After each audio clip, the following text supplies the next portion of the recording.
I'm super excited to be leading the CBW team. I don't say that because I think those are nice words to say. I say it because I genuinely and sincerely mean it. Because I see the value that my team provides, not just to Gisto, but to the ChemBio Defense program as a whole. There's a couple things that's really getting me excited as we go into this new calendar year. In no particular order, we have Saboa 24 coming up down in Camp Lejeune. This is a phenomenal event where we take early prototypes, put it in the hands of the warfighters, and those STMs and manufacturers, technologists, industry that come get that feedback in real time so they can improve their product and tailor it and target to those warfighters' needs. It's an invaluable experience. I witnessed it again last year while we were out in Camp Dawson, West Virginia. Thoroughly impressed and really looking forward towards it this year. Additionally, as we kind of build with technology maturity, we have our advanced technology demonstration series. This one's focused on integrated layer defense, ILD, titled Tenacious Dragon. We did our inaugural event last year out in the Fort Story, Virginia Beach area. This year out in July, we'll be in San Antonio, building upon the successes of last year. And what's really cool about this is while Saboa looks at that singular prototype form, fit, and function, the ATD, Tenacious Dragon, now takes these technologies, albeit a little bit more mature technologies, and starts integrating them into capability sets. It's truly an exploratory event where we work to determine what's the maximum potential value that we can return to the warfighter in very distinct mission sets. I also like to add to, and why I get excited about these two events, we just don't look at today's problem set, because especially as we deal with S&T, what we do today probably won't be fielded tomorrow. It'll be a couple days, couple years down the road. So we deliberately take the time to bring the services in, the joint staff.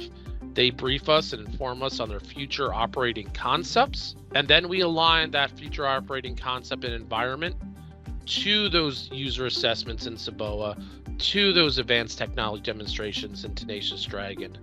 So the technology is being explored and experimented in the relevant time of need. A couple other things that I'm really looking forward to doing as well. We have the lab commanders meeting that my division runs. This is a great forum for the labs to come together and talk about how they're supporting the ChemBio Defense program and its mission set. Our director, Dr. Kristovich, has certain vector changes he would like to make, especially as we talk about reporting for obligations and expenditures. That vision is spot on from our director, and looking forward to helping make that vision a reality for him. A couple others too is going to be our Scientists in Action program. Again, too, I spent early on some time talking about how we kind of embed technology with the warfighter. What we do here is we embed the scientists with the warfighter. Why this is important, and again, why this has value, why there's a return on investment, is it's difficult for folks that's never been in the military before, never wore the uniform, to work on a problem set on behalf of the warfighter without really understanding the operational environment, the context, the limitations that soldier, sailor, airman, or marine, works in. What we do is we take them out to various units throughout the country, multiple services, and we embed them in a training exercise that's going on. And so they wear the gear.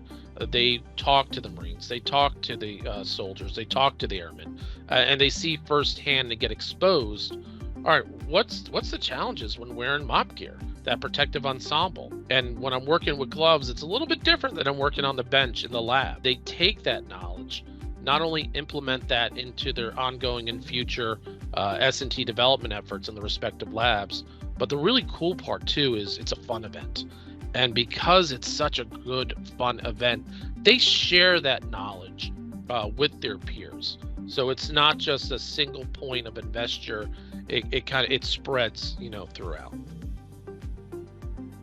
I spent a lot of time just recently talking a little bit more on my joint technology advancement team side. So I really have two teams that support CBW. One's JTAT for short, and those are the folks working Saboa and our ATDs and others. The other side is, while you see them, They're not running exploratory events. What they're really doing, this is the advisory coordination engagement team, or ACE team, that I have. I think it's appropriately named because they do a phenomenal work. A lot of what we do kind of falls into two bins, both under the banner of being an enabling capability, both for JISTO, the Joint Science Technology Department, who we work for, and Dr. Kristovich, our director, and an enabling capability for the broader Chem Biodefense program, because as you're tracking, we're the S&T arm of the Chem Biodefense program. That's who we're working for. That's who we're providing support to. A lot of what SABOA and ATDs do is they provide forums and opportunities to operationalize S&T in various stages of development and maturity. The other part of my CBW and the ACE team, they really focus upon that strategic engagement, the stage setting. So that's where things such as our S&T annual S&T plan, our S&T program build book, affectionately known as the SMART book, program review briefs, DODI revisions, governance structure, all the necessary functions that are in place to help run an effective enterprise. This is where this team engages, to include the POM. Without them, things would quickly grind to a halt. And really, in a nutshell, what this team does, it provides pathways for success, not just for our respective technical divisions, but provides pathways for success for our director and our deputy director as they engage with senior leadership within the Chem Biodefense program. I have a whiteboard in my office, and every year, I do it on the fiscal year, I relook those priorities and adjust them according to need and kind of where we're at as a team. Because I very much believe that while the mission is critical, the mission doesn't get done without the people supporting it.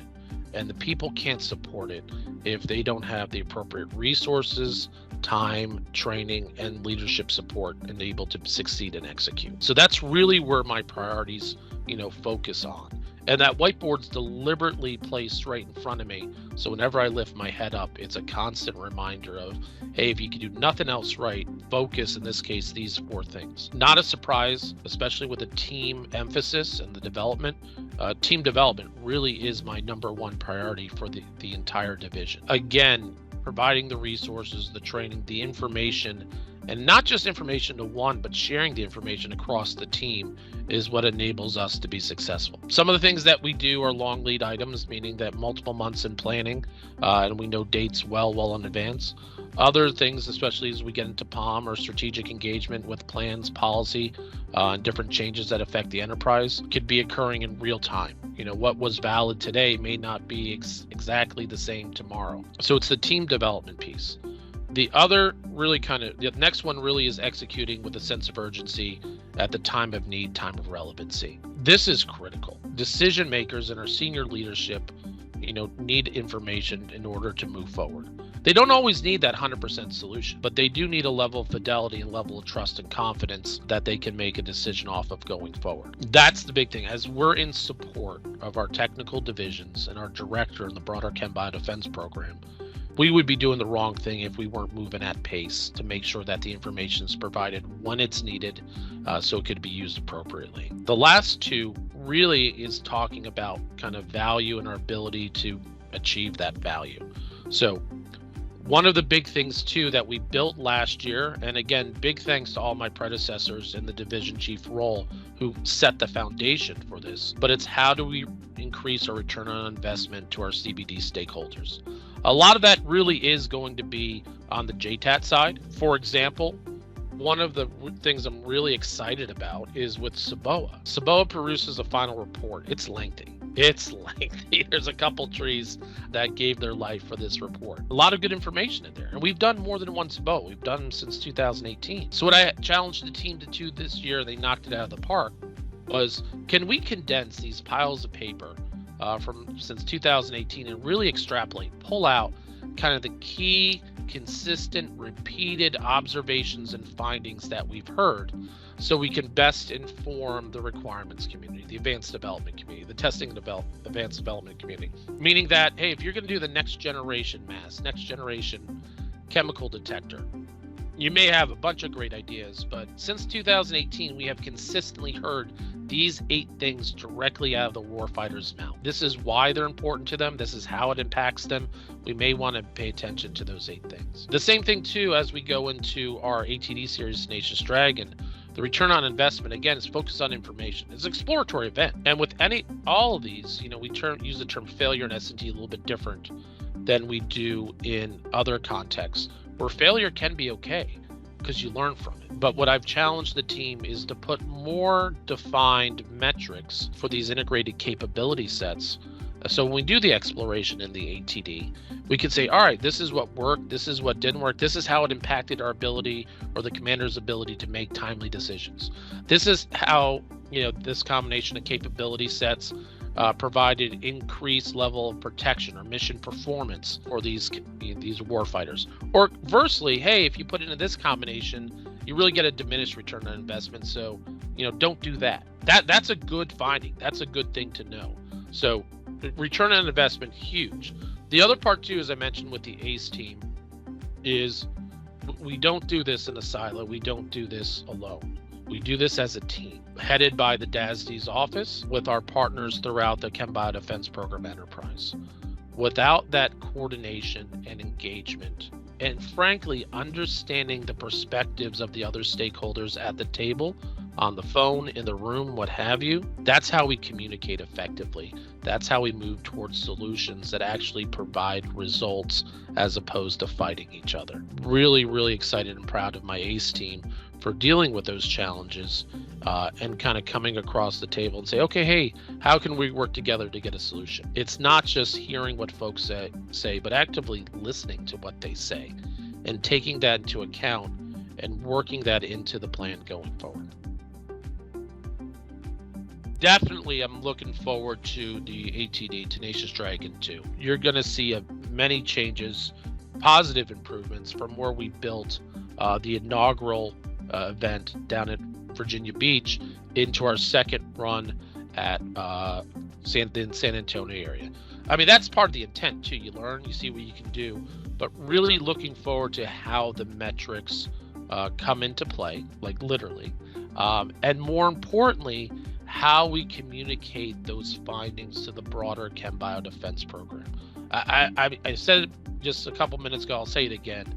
We do this as a team. It's not a stovepipe Gisto team. It's not a stovepipe CBW team. We do it as a Chem Bio Defense Program enterprise team. And if we can provide value, that is our goal going forward. One of the underlining themes too is transparency within the division. So if there are, in any effort that we do on the JTAT or the POM side or the ACE team side, we don't do this alone. We do this in support of others. And in order to effectively support either our technical divisions, our director department as a whole, or the enterprise as a whole, it is critical and necessary to bring in the other stakeholders early on and communicate with them often. And that's embedded within our processes. I haven't really spent too much time talking about our deliberate processes within the division. Normally that's the stuff in the background. And good organizations have good processes. Good organizations communicate well. Good organizations have trust and credibility. Good organizations ultimately, put the greater need ahead of, what might be critically important just for one person today. That's what I challenge my team to do. And they make it easy for me because they do that on their own. It's phenomenal. It's a great, great group of folks within CBW. But for the engagement coordination, we generally reach out in any effort that we're doing to get the stakeholders' input, buy-in, concurrence, thoughts. Because in many cases too, when you talk about driving innovation, you can't always do it sitting alone in a dark room. You got to get the people involved. And to be fair too, sometimes a little bit of tension is not always a bad thing, because that's how you really get good results that works for the organization and grouping as a whole. So definitely for SABOA ATDs, any technology the tech divisions have that they want to participate in, we work closely with them. We bring them in some cases, literally into the tent that we have set up out there to keep them part of it. When we talk about our department's foundational planning documents, the S&T plan and the SMART book, The divisions are critically and directly involved in the writing it because it's got to be their words, it's their portfolio, not CBW's interpretation of it. And we make it a huge point to preserve that division integrity and autonomy within those plans. The other part too is when I kind of stress is that scientists in action, where we embed the scientists into operational units. That's another great opportunity that we're looking to expand in calendar year 24. It's open to DoD lab personnel as well as personnel throughout the Chem Bio Defense Program enterprise to include GISTO, the DASI's office, JPO, what have you. It's an awesome opportunity to get away for anywhere up to three to 5 days, wear the gear, talk to the warfighters, talk to the actual people wearing the uniform, doing their job, and to get exposure. So multiple opportunities, and if we're missing anything, all it takes is a simple phone call to myself or one of my team members, and then we work with you. We never blow you off. We never just say, oh, you don't know what you're saying. We say, all right, what are you driving at? We look for where the value can be gained, and if it's practical and possible, we work that strategy to implement. There are so many moments that I can reflect over the past, year, or really even since the division's inception, that just kind of are awe-inspiring, and I'm like, that was well done. What I will say is this. I'm very much looking forward to calendar year 24. I'm extremely looking forward to the value that we will be providing, not just to the departments or technical divisions, but the enterprise as a whole. And it'll come through a myriad and combination of activities and efforts that CBW either is directly leading or is in a direct support role too. Resourcing is going to be critical within the POM to make sure S&T managers are able to do their jobs and appropriately resourced. We lay the strategy and foundation going forward to even include our S&T objectives at the department level. My team's leading that effort. It'll involve all of the divisions. This is something very critical to our director, Dr. Kristovich, about how do we want to shape the future going forward, and how can we make these smart, measurable objectives within S&T not just work for us, but resonate throughout the Chem Bio Defense Program community. I want to continue to enable my team. I want to continue to grow my team, develop my team. But again, while it's mission first, it really is people always, and the people are what make it happen.